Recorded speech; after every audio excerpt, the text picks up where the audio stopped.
Hey, what up, guys? It's me again, and welcome to This Is My Moment podcast. I'm your host, Patrick Mitchell, and here at This Is My Moment, man, we love to have fun, we love meeting new people, and we love to smile. And oh yeah, we're on season 2, baby. Let's go get it. There ain't no stopping it. This is my moment. Join the movement. We bringing people together, bringing positivity, making changes for the better. Today, man, I got a cat with me that's I've been knowing for a long time. We actually family. This is my brother-in-law, man. He married to my little sister. So you guys got a chance to meet my brothers. You got a chance to meet my cousin. Now you get a chance to meet my little sister and her family, if she show up. But right now, let's talk to him. Introduce yourself to the family. How y'all doing? My name is Casey Eaglin. I'm an area field manager for U-Haul. I dabble a little bit with social media, monetize off TikTok, so that's who I do. That's what I am. Man, you said like you got over 30,000 followers, man. That's what I'm trying to get to, man. What you talking about, dabble? Dabble is like 10, 15, 30,000. I mean, you got a following, G. There's a follow. It's all about hitting that right niche right there, and I want to say I kind of got lucky. They like some of the humor I bring to the table. Yeah.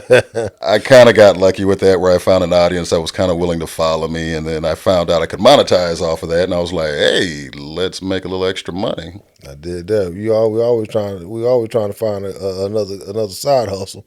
Oh yeah. This the deal though, man. Like, first off, I'm glad you're here. Glad to have you. You know what I'm saying? Welcome to the house. I know the first time we came to the new house. Mm-hmm. Always good to see family. We just started to appreciate you. What motivates you, man? So I know working. I know you work a lot. I know who you are.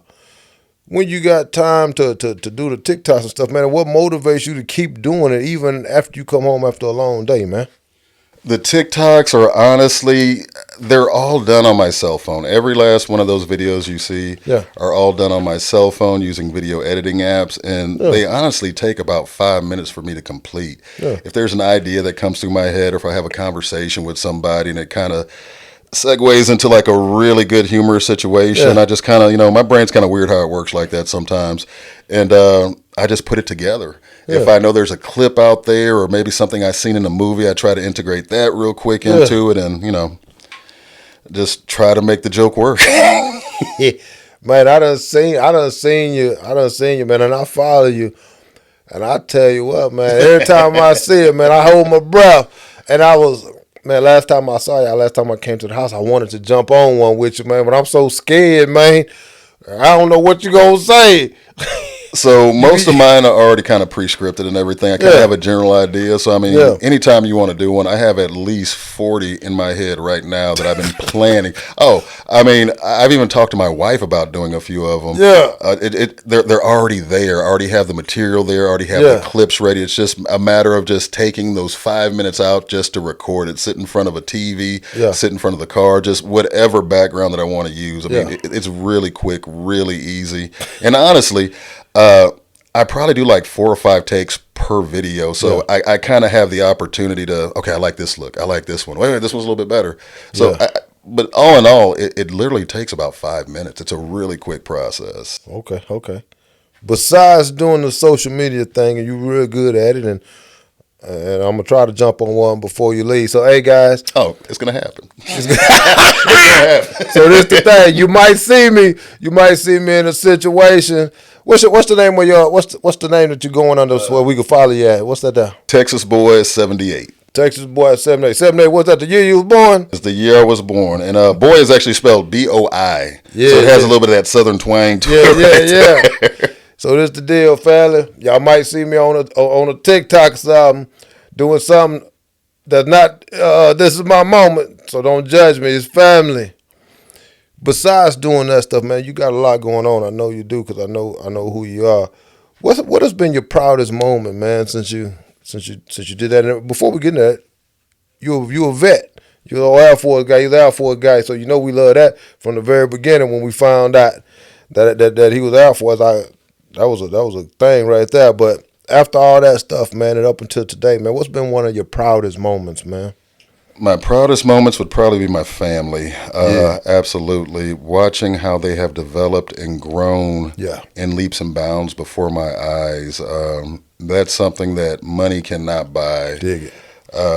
We all have situations that we've learned from and grew up with that, we didn't like or maybe love, but I was kind of able to take all those and just instill into my children. I've been extremely fortunate that the women that I've been with were also, they were good role models and also helped develop my daughters.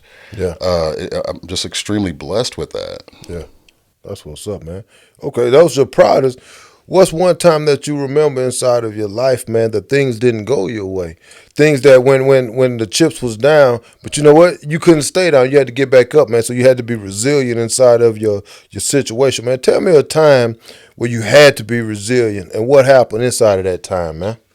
I was working for a company called GE Energy. I was a project coordinator, and I supported about 9 different disciplines. 9 different engineers all came to me, and I had to do a bunch of man hours versus estimates, and they were doing all these different projects in China. And I was working for a staffing company that only was allowed to keep me on for a year and a half. Apparently, with GE, there was an issue where temporary employees were able to sue, or they started some type of lawsuit because they had stayed there for so long they felt they were entitled to benefits. So with their contract with that particular company, they could only keep you there for that amount of time. Then they had to lay you off for 90 days, and then they could bring you back. Well, the problem was the people who I was supporting, especially one of the project managers, he couldn't afford to lose me because he had developed me so quickly, and I caught on to everything that they were doing.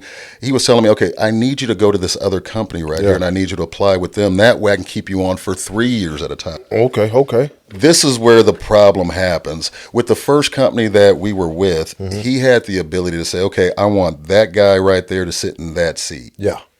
The second company that he told me to go to, the alternate company, he didn't have that power.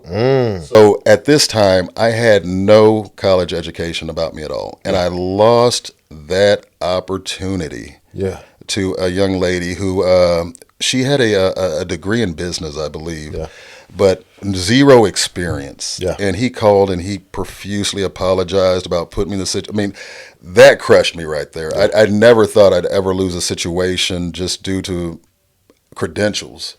So I kind of took that moment. It crushed me. It did put me probably at one of my lowest moments. But I used that to kind of, okay, you know what? I'm going to use this to get a degree.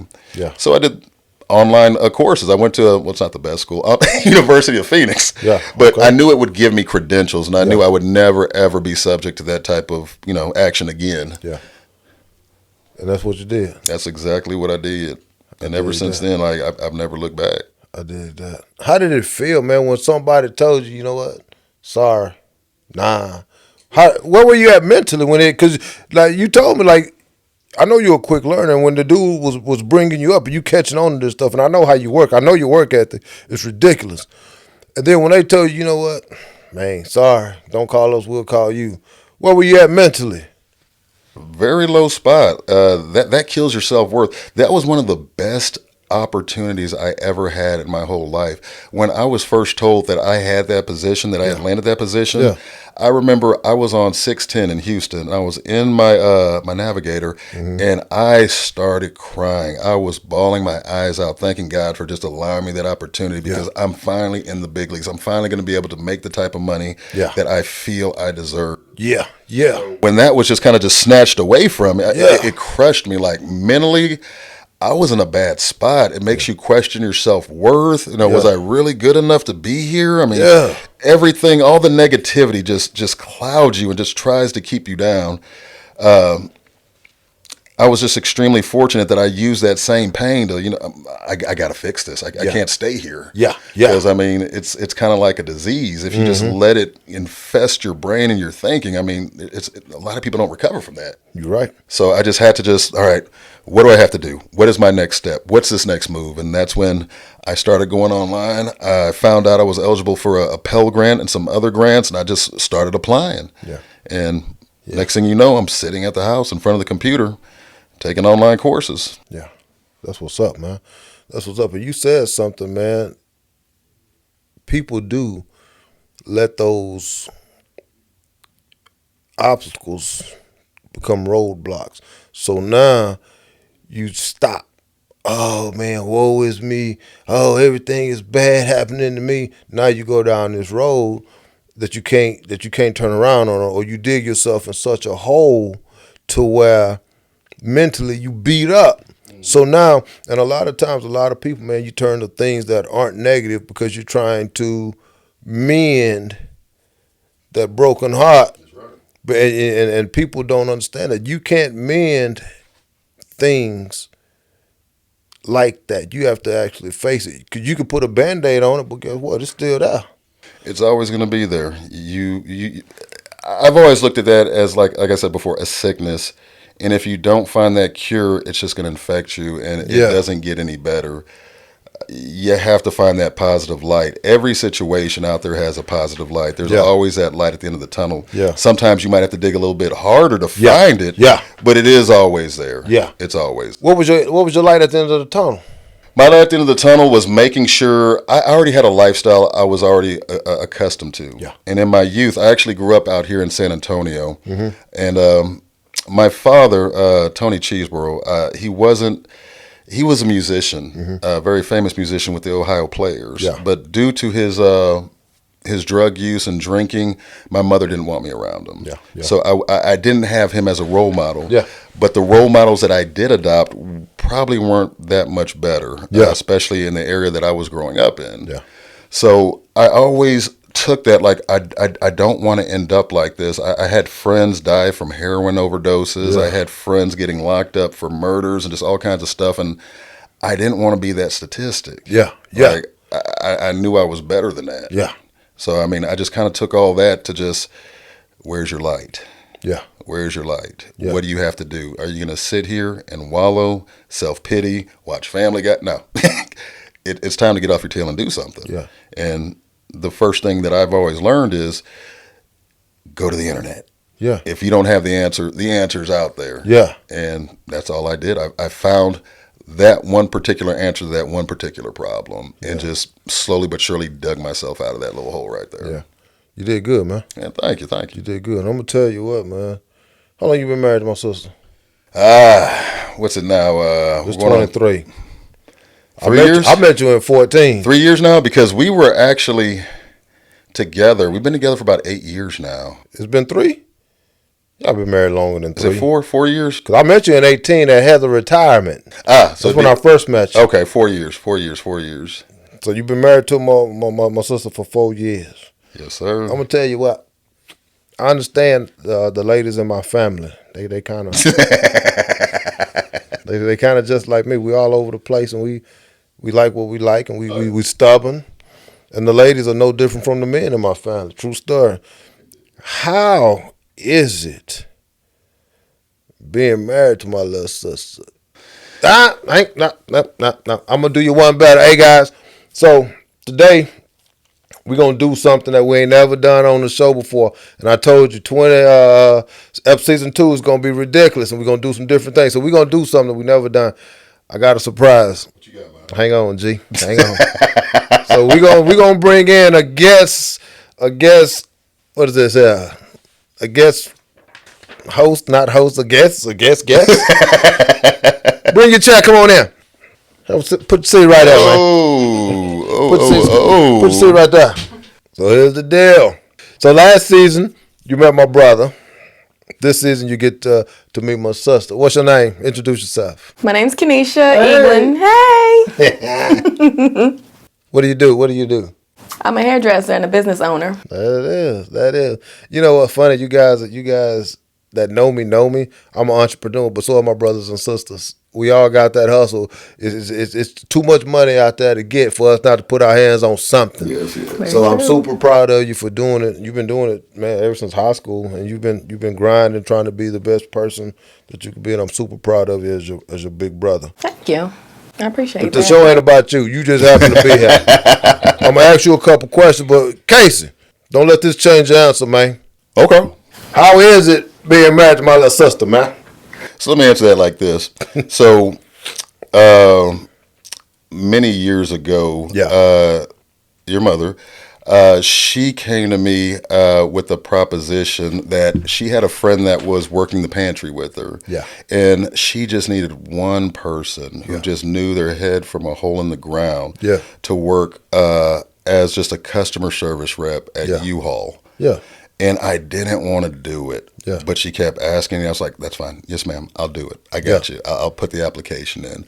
And I've managed to segue, just to springboard that position to an area manager where now I'm over probably about an eighth of all of Houston and the outer areas right there. And Houston is a huge area. Yeah.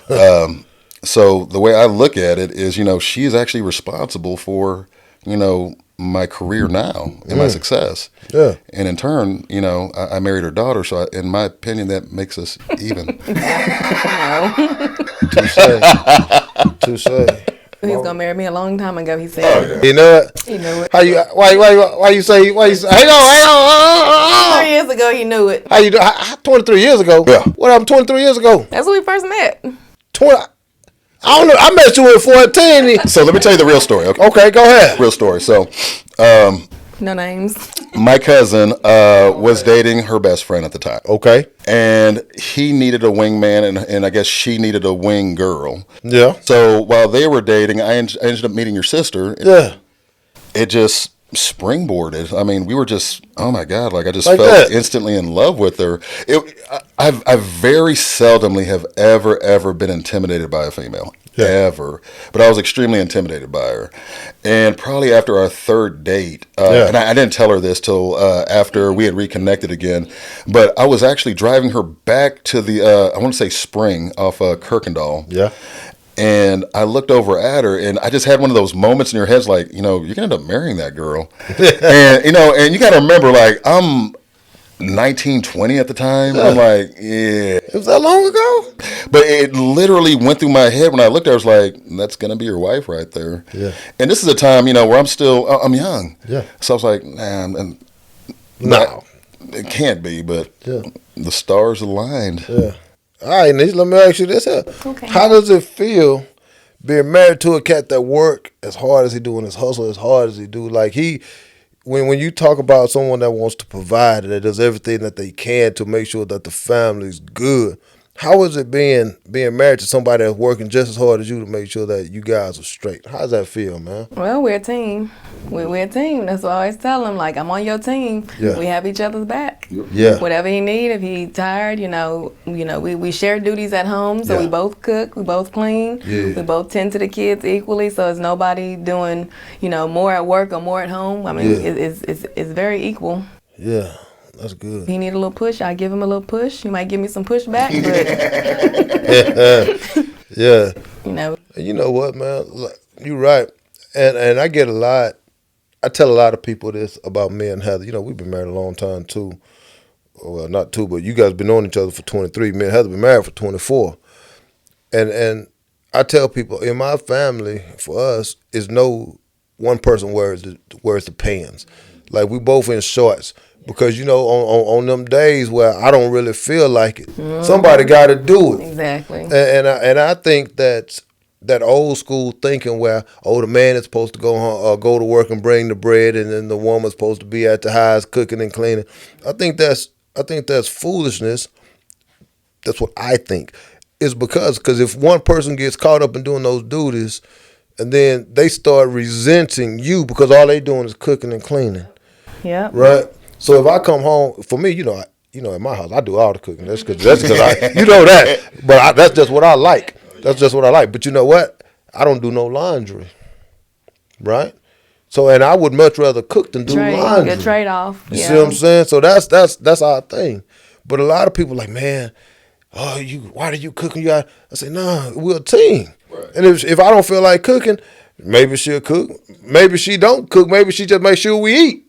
Right? You can make us a sandwich. I ain't opposed to a sandwich. Or she'll run out there and get something. But you know what I'm saying? It's that time is her picking up the slack when I'm tired, or me picking up the slack when she's tired. Because at the end of the day, if it don't get done, we still gotta account for that. Like somebody got to do it. And I think that the teamwork that you guys show, man, from the time I met you, till today, man. You guys are killing it, man. And I know things ain't always been great. I know that for a fact. But as long as you keep riding, I think you can make it into what you want. So let me ask you this, Kanisha. When things got tough for you, right? Things were going bad, man, and life was hard, right? What did you do to stay motivated? Like, what did you do to make sure that, you know what, you didn't wallow in your misery? What did you do to stay strong? I took one day at a time. You know, you can't look at tomorrow. You can't look at next week. You got to look at today. What do you have? You know, what do I have to do to get through today? I'll worry about tomorrow. I have to get through today. Yeah. I mean, and that's it. Just keep focused on one day. I mean, it's baby steps. You know, if you're trying to go leaps and bounds, that's a lot harder to do than just going one step at a time. Yeah. So I just one step at a time. I just worked on each day as it came. Yeah. And you know what, man? I don't know if you knew this. Long time ago, we were stationed in South Carolina. I don't know if you remember this story. We were stationed in South Carolina. You was having a real bad in Houston, and I asked you to come move in with me. You remember that? Yeah. Ask mom. Mom may remember. I was stationed in South Carolina. And you was having a real terrible time, and I was like, man, just come live with me. Just come. You're like you ain't got to do that stuff. Just come live with me, right? And you're like, no, I got to figure it out. I got to figure it out. And I told you guys, my family is stubborn. That's just what we are. And you figured it out. Mm-hmm. You hustled, man. Good times, bad times. You figured it out, and I'm super proud of you. You know what I mean? And I know I tell you all the time, and I'm not embarrassed to own it. You know what I mean? Like, I'm gonna say it. I say it to anybody. Like, I'm super proud of you, and I love you to death. You know what I'm saying? So keep up the good work. Will do. Casey, what's one of the biggest challenges you got, man? What's the biggest challenge you got being married to this girl? It's not really too much of challenges. One of the things you were mentioning earlier is it's a partnership. Yeah. And I think that, my marriage, again, I'm only going to speak for my marriage and the way I think about it. I 100% agree with you. I think that it's not just one person pulling weight. Mm-hmm. Like, I don't believe in the female at home barefooted, pregnant, cooking, all that right there. Yeah. I don't want to marry another. It's like marrying a kid or something. Like I want a partner. I want somebody who's going to be there for me when I'm down, be there with me when I'm up, so I can be there with her when she's up, be there when she's down. Yeah. You got to kind of be equally yoked. And that's one of the things that I always loved about Kanisha was that she was always like a female version of me. Yeah. It's like everything that I like, she liked. A lot of my mannerisms, she has. Some of my I say some of my quick wit, but she's like quick as a whip. Sometimes I kind of have to watch what I say because I already know it's like, she's about to counterpunch this one quick. Give me ammo. Yeah. I really don't have too many challenges with her, just outside of just a normal day-to-day, marriage, just like different things like, hey, did you put gas in the car right there? I got to leave. Or, did you let the dogs, life stuff. Okay. Same question, Nish. What's one of the biggest challenges that you have being married to Casey, or is it the same? You in the same boat? It's the same. Like you said, every household dynamic is different. Yeah. We do what works for us. People have to figure out what works for them in their household. But, I mean, it works for us. Like you said, we go 50-50 on it. Nobody's just gonna go to work. Nobody's just gonna stay at home. We both gonna share all the responsibilities. Mm-hmm. We're gonna clean up. We're gonna clean up together. We're gonna cook. We're gonna cook together. We're gonna make it happen. Yeah, dig that. So, guys, since we moved to San Antonio, she is my first family member to come visit me. So right in itself, I'm happy. So I'm good with that. She was a little late though. I'm gonna throw that out there. I wasn't gonna say it to stop pointing the finger. I wasn't gonna say it, but I can't help it. I'm gonna put her on the spot. We're not sharing this. No, we ain't gonna share that story. We'll talk about it off camera. But either way, I'm still glad you're here, and I'm glad that we're gonna try to make the most of our time together. I appreciate you guys coming, man. I really do. No, it was good, man. It's good. I had to. So here we go. I want to get into some questions that's gonna make you think a little bit. So last season, I used to play this game, right? And I would give two choices, and you would have to pick one. But this season, we're going to do the same thing, but I actually got a name for it. I call it Pick One. Pick one. Casey, first one to you. All right. Fixing motorcycles or riding motorcycles? Riding motorcycles. What? Man, every time I see you, you under something, man. The reason, well, I'm finna get on it. The reason he late was because they was out there fixing on something. Go ahead. Why riding? I take full responsibility for that. Why riding over fixing though, G? I mean, the only time I have to fix them is I override them or if I'm trying to upgrade the bike. I actually got a sponsorship. I don't know if I told you this or not on that Hayabusa outside. Yeah. They had this event here called Texas 2K. Okay. And it's where people from all over the United States, Canada, Mexico, all over the place, they go to Baytown and they race these 1,000 plus horsepower machines that are just insane. The thing is with that though, it comes to a lot of underground illegal street racing. Yeah. So a friend of mine actually introduced us to another guy who was coordinating a bunch of these events, and we showed up to one, and he instantly kind of fell in love with me and Kanisha, and he invited us to a few more events. Yeah. So I started getting into these different circles, and I there was one that was actually literally a mile away from our house. Yeah. And I went over there, acted a little bit of I had fun. I had fun, and I ended up getting a sponsorship off that because they ended up seeing this stuff. Yeah, I went down and my tire was totally shredded. Like my rear tire was gone. Yeah, and when I went in there, the Iron Mountain Power Sports, formerly known as Polaris West. There you go. I went in there to go buy tires because mine was so bad I could barely even ride home on it. Wow! And they got to talking, and when I came back, they were actually doing like a beer and burger event. And I went outside to go get my wife because she had met me up there. And when I came back in, they were all behind the counter like, "Hey, we got a proproposition for you." Yeah. Anytime guys say something like that to you, you're like, "What are you talking about, bro?" Wait a minute, man. Hey, what's going on here? I'm just here for tires. He was like, we want to sponsor you. We want to give you these tires. Really? Yeah. I mean, just all they wanted was some a little social media attention. Anytime you do anything on social media, make sure you're tagging us. If you're doing burnouts, if you're doing wheelies, wear our product, put our emblem on the side of your Hayabusa. Yeah. I was like, I can do that. And I get free tires? Oh, absolutely. Oh, yeah, no, this is a partnership. We're going to do this. That's tight, man. That's tight. You know what? And I'm not jealous because I'm proud of you. We'll start there. That's what I want. Like, I want people to respect what I do enough to be like, you know what? I'm going to back that cat.